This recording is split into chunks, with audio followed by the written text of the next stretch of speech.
असली पीड़ा घटना में नहीं होती, बल्कि उसे स्वीकार करने में होती है। जब हम अपने दुख को केवल मेरा मानते हैं तो वह हमें तोड़ देती है, लेकिन जब हम समझते हैं कि हर इंसान इस दर्द से गुजरता है तो वह हमें वही दुख मजबूत बना देती है। स्वीकार करना हार नहीं है, बल्कि यह समझदारी की सबसे ऊंची अवस्था है। जीवन का सच जितनी जल्दी समझोगे उतनी जल्दी शांति मिलेगी। दोस्तों, आज की कहानी कुछ इसी प्रकार है, तो आइए इस कहानी को शुरू करते हैं। इससे पहले कि आप इस कहानी में खो जाएं, आप इस चैनल को सब्सक्राइब कर लें। बहुत समय पहले एक गांव में किसा गोमती नाम की एक स्त्री रहती थी।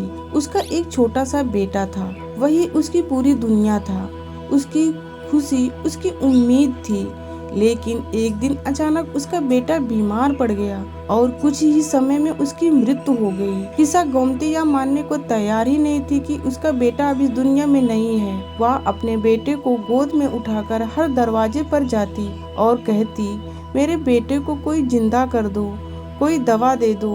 लोग उसे देखकर दुखी होते, लेकिन कोई उसकी मदद ही नहीं कर पा रहा था। तभी एक व्यक्ति ने उसे सलाह दी, तुम गौतम बुद्ध के पास जाओ, वही तुम्हारी मदद कर सकते हैं। उम्मीद से भरी किसा गोमती तुरंत बुद्ध के पास पहुंची और रोते हुए बोली, भगवान, मेरे बच्चों को जिंदा कर दीजिए, मैं इसके बिना नहीं जी सकती।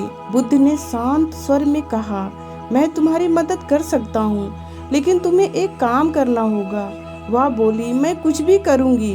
बुद्ध ने कहा, जाओ, किसी ऐसे घर से एक मुट्ठी सरसों के दाने लेकर आओ जहाँ कभी किसी की मृत्यु ही न हुई हो। किसा गोमती तुरंत निकल पड़ी और एक घर में जाकर दरवाजे को खटखटाया और बोली, क्या आपके घर में कभी कोई नहीं मरा? लोग बोले, नहीं, हमारे यहाँ भी लोग मर चुके हैं। फिर दूसरे घर गई, वही जवाब मिला। फिर तीसरे घर गई, वही जवाब मिला।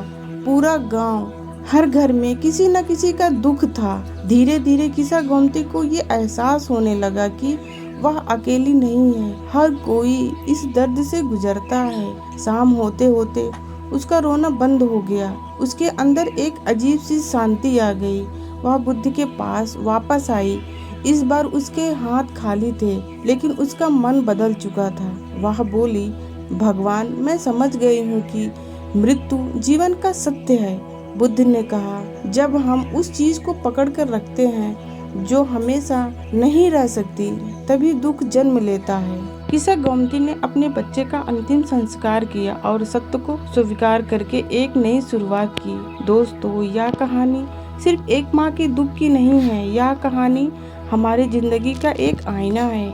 हम सभी किसी न किसी चीज से जुड़े होते हैं, कभी इंसानों से, कभी रिश्तों से, कभी अपनी उम्मीदों से, और जब वो चीज़ हमसे छिन जाती है तो हमें लगता है कि सब खत्म हो गया। लेकिन दोस्तों, सच्चाई यह है कि इस दुनिया में कुछ भी हमेशा के लिए नहीं है। हर चीज का एक समय होता है, शुरुआत और अंत। दुख इसलिए नहीं होता है कि कुछ खो गया, दुख इसलिए होता है क्योंकि हम उसे जाने नहीं देना चाहते। किसा गोमती की तरह हम भी यह सोचते हैं कि हमारा दर्द सबसे बड़ा है, लेकिन जब हम दूसरों की जिंदगी देखते हैं तो यह समझ आता है कि हर इंसान अपने अपने संघर्ष से गुजर रहा है। उम्मीद करते हैं दोस्तों, यह कहानी आपको अच्छी लगी होगी। अगर यह कहानी आपको पसंद आई होगी तो इस चैनल को सब्सक्राइब करना ना भूलें। ओम नमो बुद्धाय।